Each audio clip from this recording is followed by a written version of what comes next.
តោះសម្រាប់បងប្អូនយើងណាដែលចង់ធ្វើរូបប្រភេទ ID card ណាយកទៅប្រើប្រាស់សម្រាប់សាលារៀនកន្លែងការងារឬក៏សម្រាប់ឯកសារផ្សេងៗណាតែមានពេលទៅថតអាចមើលវីដេអូនេះបាន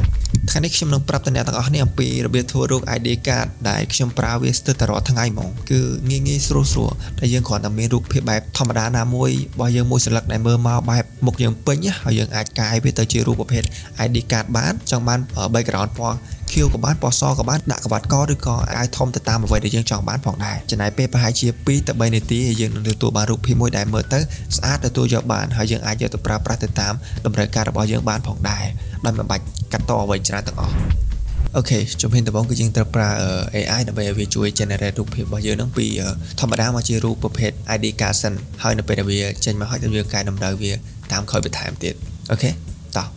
ឥឡូវនេះខ្ញុំសូមជ្រើសរើសយក ChatGPT គឺដើម្បីធ្វើរូបភាពបែបហ្នឹងណាអញ្ចឹងយើងចូល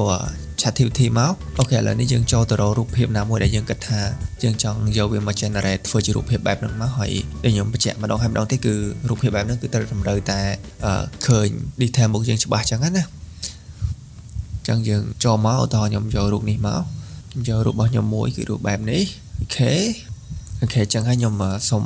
ផាសព្រមនេះចូលហើយសូមបញ្ជាក់តិចព្រមនេះគឺអ្នកទាំងគ្នាវាយមកឬក៏យកតាមវីដេអូរបស់ខ្ញុំហ្នឹងក៏បានដែរដោយសារតែនេះខ្ញុំវាយតែដោយសារខ្ញុំដល់ពេលដែលខ្ញុំធ្វើវីដេអូទៅខ្ញុំខ្ជិលវាយវាចូលអញ្ចឹងខ្ញុំក៏ copy ចាំផាសវាមកអញ្ចឹងណារួចហើយយើងក៏បញ្ជូនឲ្យ ChatGPT ទៅអូខេឥឡូវនេះគឺខ្ញុំបានទទួលរូបភាពបែបមួយគឺមើលទៅវាអាចទទួលយកបានអញ្ចឹងហើយសម្រាប់ខ្ញុំគិតថាស្អាតហើយឬក៏ចំពោះអ្នកទាំងគ្នាណាដែលគិតថាអ្នកទាំងគ្នាចង់បានក្បាច់កពណ៌ណាផ្សេងឬចង់បានអាវធំអាវអីគឺយើងអាចដាក់បានដែរអញ្ចឹងយើងអាចទៅសេថែមមកឥឡូវនេះដំបូងគឺចង់បានបែបក្បាច់ក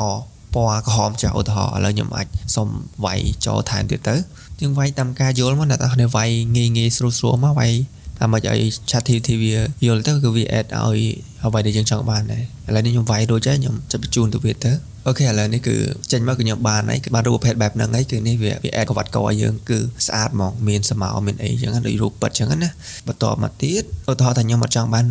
រូប background ពណ៌ខៀវហើយចឹងខ្ញុំចង់បានដូរ background ពីពណ៌ខៀវទៅពណ៌សចឹងណាអូខេឥឡូវនេះគឺវា generate បានដូរ background ឲ្យខ្ញុំហើយអញ្ចឹងគេថាអូខេអញ្ចឹងចំពោះអ្នកទាំងនេះគាត់ថាចង់បានអាវធំពីក្រៅឬក៏អីអ្នកទាំងនេះអាចវាយអញ្ចឹងទៀតទៅវាយឲ្យវាជួយ add អាវក្រៅពណ៌ខ្មៅឬក៏អីថែមទៀតទៅដោយសារពួកខ្ញុំគិតថាប៉ុណ្ណឹងគឺគ្រប់គ្រាន់ហើយខ្ញុំអត់ចង់បានអីទៀតទេ